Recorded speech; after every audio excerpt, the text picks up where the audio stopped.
Sorry about that, gang. All of a sudden, our board just went completely dead here. We lost some power or something. I'm not sure what. Maybe I hit the wrong button. That won't be the first time I've done something crazy around here.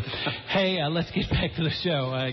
Happy to have Mike and Renee in studio, and we're here to talk life and money matters with the Success Guys, changing lives one day and $1 at a time. And we just got done with the outside influence question and what that really kind of felt, how we deal with that. Let's talk about the blame game. Everybody falls into that every once in a while. I understand people can get stuck in this cycle. How do we get out of it, Renee? How do we get all those crazy things that are in our middle of our lives and get rid of the stress and the whole, hey, it's his fault or it's her fault or whoever?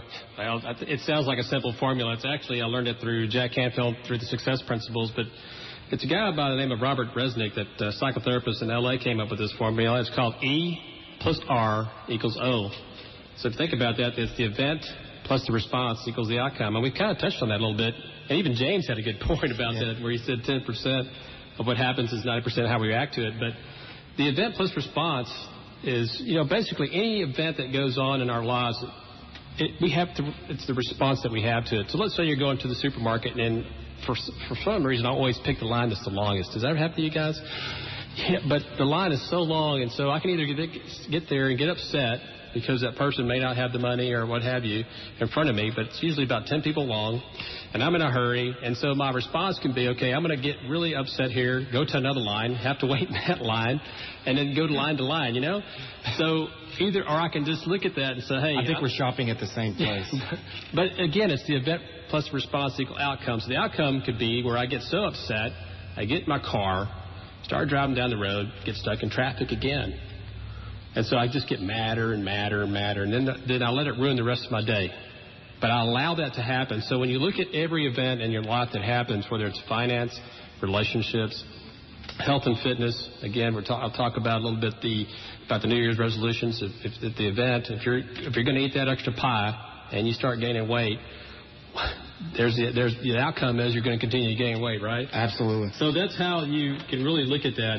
So one of the stories, I was watching a show last weekend about Morgan Freeman, and it's the guy that was a star in the Driving Miss Daisy movie. And I mean, he had a really cool point because he didn't get famous until he turned 50 when Driving Miss Daisy came around. But he was talking about how his life was very challenging. He started out in an electric company. It's a small children's program that I'm embarrassed to say I was watching that when I was a kid. Electric company? I know where you're going. I love that. In the 70s.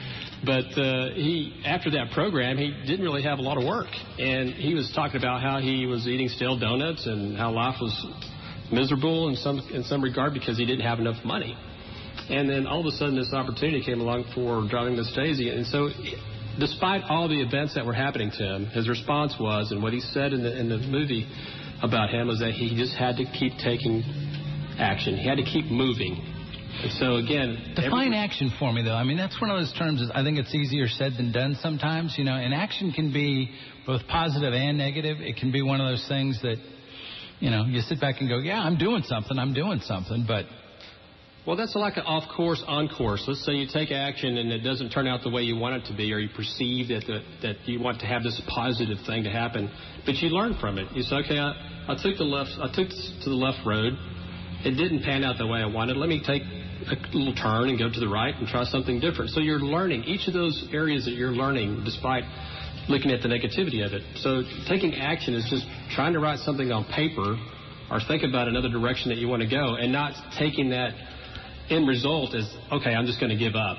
Sure. I want to give up on my dream. And you had said something there, Jim. I always tell if it's motivational, whatever it may be, you move forward. Now, all of us don't absolutely have the 100% blueprint, how we all going to be millionaires, how we all going to have the best relationships. Gosh, if it was out there, besides the Bible, we'd all be reading. Sure. But 100% moving forward, sometimes a quote-unquote bad decision or wrong decision helped you realize the other way on your path that you needed to go. Now, of course, if you're stuck in that wrong decision and you just stay there, i.e. the blame game, oh, they gave the other guy the raise. I'm not getting this kind of return on my investment because the guy invested it wrong for me, et cetera, et cetera. My deal is when you're talking about the blame game, you've got to move forward. You've got to see who's accountable for their decisions, i.e. the 100% accountability. And with me, anyway, when it comes out to bring it back to finances, but honestly, that's what I know, and that's what I guess the only thing I could bring to the show is... Renee and I question what you bring to the show every day, but we're not going to go there. I'm trying to. Now I'm going to be banned from restaurants. That's just good. But the blame game, for lack of a better word, is... And by the way, Mike, they've moved all of the games that you're going to be the coach in. Oh, yeah. They didn't tell you. Everybody that knows me in Midlothian as a coach, they already know that it's they're trying to change times to always be at 2 o'clock, so I can't make it. But long story short is... when you're putting money and you're investing and you're doing things, if you have your plan in place, that's fine. But you still need to look at it every 6 months. And are you putting all of your investments, are you doing all your things into this same kind of, I like to call a hamster wheel that we call the stock market? You've got to get away from that. You've got to quit giving all of your investments to a person that either lives in New York, lives in Boston, you've never met before. He's putting it in mutual funds, and he's just putting it in over and over, and that didn't get you any different results for the past 10 years. So quit blaming the mutual fund guy. Blame yourself for keep going back and putting money with the same people. Sure. What's the proof of insanity, doing the same thing over and over and over again? You know, that you've talked about retirement. That brings us to our question of the week, I guess, from one of our listeners. And when I read this, I thought to myself, I can remember when I asked myself this very question. This lady was kind enough to write in on an email. And for those listeners that are out there, please do that. info@kbec.com anytime you want. We'll try and read your question over the air on the next show and see if we can't get it answered. She asked a very simple question, though. How much money do you need in retirement? And when I read that question, I thought to myself, I don't know if I even know the right answer there. $1 billion. It used to be, if I've got $1 million, that's enough. And I thought to myself, what is the magic number, Mike? And I definitely want Renee. He could piggyback on this because I think it affects everywhere. But that's what's. This is the number one question, obviously. My general client happens to be probably 80% of my clients are 50 and older. They're not looking for, hey, Mike, turn me into a millionaire tomorrow. We just don't want to outlive our money. We don't want to have to live in our kids' back room and have them take care of us. The one thing that I tell people, I always laugh. I don't know if y'all remember those commercials a couple years ago, ING, what's your number? They would carry it around. Are you kidding me? Are you kidding? What's your number? I think that was just a huge marketing ploy to, okay, this is how much money you're going to need to retire. But if you get debilitating disease or you have health issues, that number is going to be the same amount as if it would have been if maybe you were spending more money during retirement.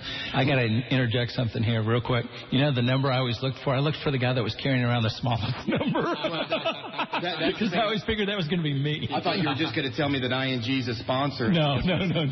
But the easiest way that I could calculate it, there is you can Google this, there is a huge study done with the big banking firms about 5 or 6 years ago. It's actually called Monte Carlo is the name of the study. They did thousands and thousands of different scenarios.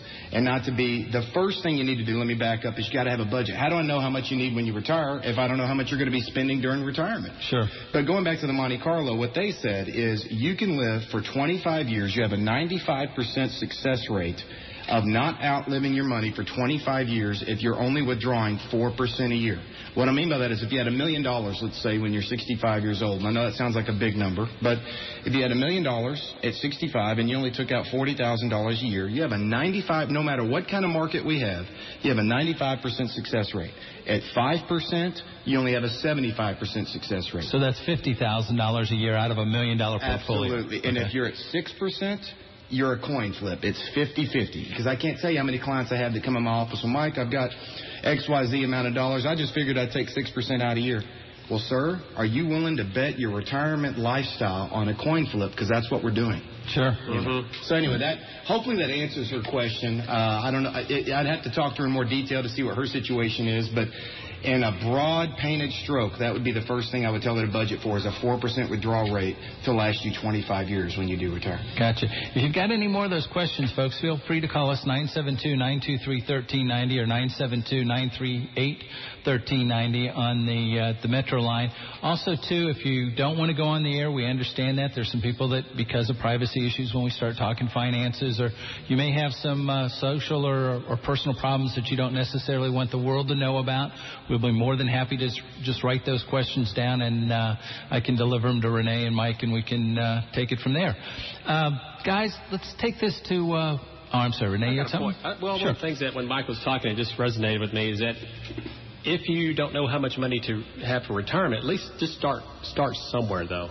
Have your budget. Have your plan in place. Have a plan in place and create one, and then call Mike, work with him, and get started on it. But, as far as some people can think about it for so long, well, I don't know how much I need.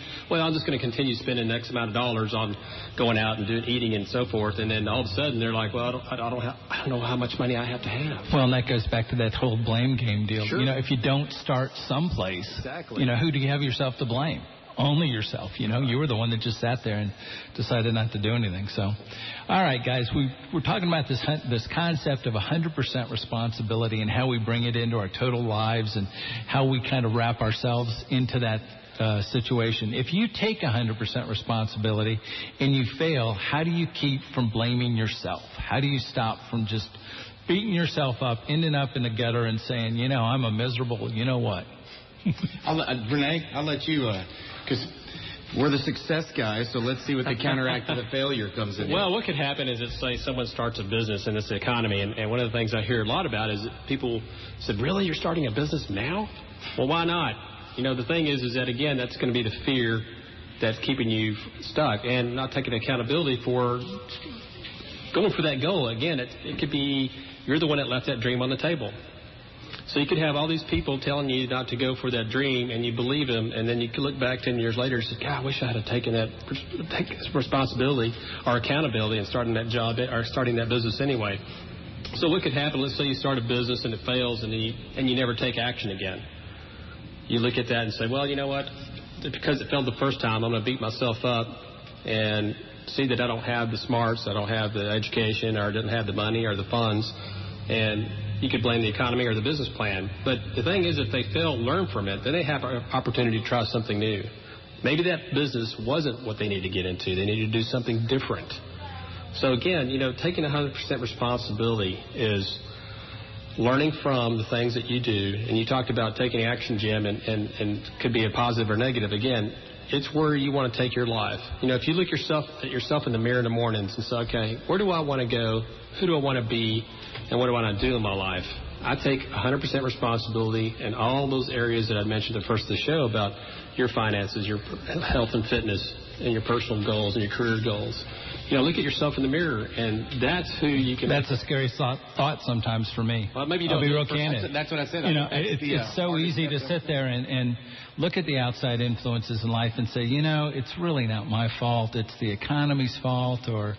I'm amazed when you talk to different people that how many times they sit back and they say, I just could have been more of a success if this person or that person or somebody had given me something different to do in life. So I want to piggyback on that. The first thing I would say is if you have a plan, automatically you are not failing. If you just have a plan right now, I'm going to challenge our listeners to have a plan. If it's for investing, it's for doing a change, anything in your life, write it down on paper. The best feeling you can, at least with me, maybe I'm just a geek that way, but the best feeling in the world is having a to-do list and marking it off. In my opinion, you are not failing if you just have a plan and you start going and acting on it. Yes, you may take some wrong roads and wrong turns as you take out that plan, as you're going through that plan. But that's what it takes. What's the old saying? Success is 1% inspiration, 99% perspiration. Hey, we talked about this off air. Me and Renee, we were trying to remember Thomas Edison. Anyway, Thomas Edison tried 10,000 different elements for a light bulb. and before he finally got success.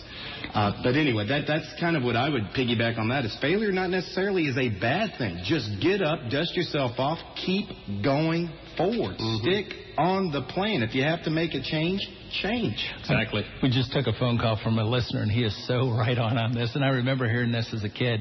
Remember when you point at somebody? You point your pointer finger out at somebody. What is that? You're pointing the blame at them, but how many fingers are pointing back to you? You got 3 of them that are pointing back to you. So Mark in Maypole, hey, thanks for that call. You know, every time you sit there and you try and blame somebody else, you got 3 of them, 3 of those fingers pointing back at you, and you need to look at yourself in the mirror first before you're going to be able to make those changes. So thanks, Mark, for that thought. Thank you, Mark. We appreciate that. All right, guys, where do you want to go from here? You want to go home? We got another half hour to talk to these folks about the 100% of responsibility and why that is so important in life. I think that's one of those things that you can't overemphasize, quite frankly. I'll tell you something that I'll throw out there to you, Jim, and hopefully we don't get too overwhelmed with this, but I've got a budget software package where I can print off. It's a real generic 2 to 3 page budget starter kit that I have that I've given when I've done these classes. If they want to call in, they want to email and request that, just give an address. We're not going to follow up with sales. I am so adamant about people and couples doing budgets. If it's working with me, working in South Carolina with their guy, just get a budget started. If you would like to request a budget, I'll send you the paper, just a 3-form budget to get you started. Throw out your email. Give them a way to get a hold of you. Okay, it's mhill@berthelrep.com. That's MHILL@BERTHELREP.com, or go to the KBEC website. Our website is on there with all our contact information. But definitely, this is not something, I didn't want to do this show to, hey, come. It was really to get people started in the right direction. Sure, and if you don't take the time to just go through that box, you know, and some people have a physical box that they keep all of their receipts in. My wife and I used to have this little thing called the laughing box, and what we would do is once a week we would throw something into that box that we just wanted to get done, but we knew neither one of us wanted to do. You know, remodel a bathroom or clean out a toilet and redo the vanity or whatever.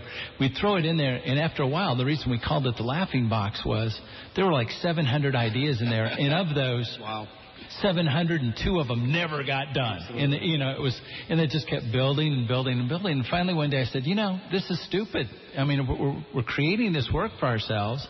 We're starting the process, but we're never, taking the first step off the starting line, Well, so the fun part is thinking about it. It's the doing that's the work. The doing's the work, exactly. And so many times I think we get into that rut where, I've even shared with some of our employees here that I have my to-do list every day, my tasks. The biggest excitement I get in the day is when I get to check one of those things off. How cool is that to sit there and go, okay, I got task 1 done, task 2 done, and now, by the way, I got time to think about task 3 and task 4. I make up tasks just so we can write them off, or you can wake up in the morning, done, I get to... Sure.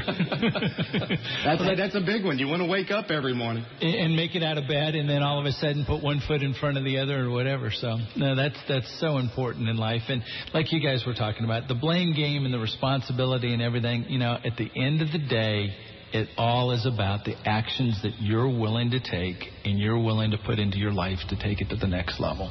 So it is. And one of the things that the listeners can think about, too, is that we all control our own thoughts and actions. We have control, just like the guy was talking about, Mark, that you point a finger at someone else and there's 3 pointing it back at you. It sounds so simple, but I think what most people don't realize is that what they're actually doing and their responses. So it's always just a quick reaction to blame somebody else. I mean, I did it years ago. I mean, I would get around when I was a driver delivering soft drinks. I'd sit around the parking lot and we'd talk about how this and that and the other was just a bad deal, and you get sucked up into it, and the next thing you know, you're involved in it. And you start acting that way. And it's just so easy to do until you start saying, you know what, I'm going to change or choose the way I react to that and choose to be different. Hey, thanks for that insight, Renee. Hey, we're going to take a quick break here, but always feel free to contact us at 972-923-1390 or 972-938-1390. We'll be back in a second to take more of your questions.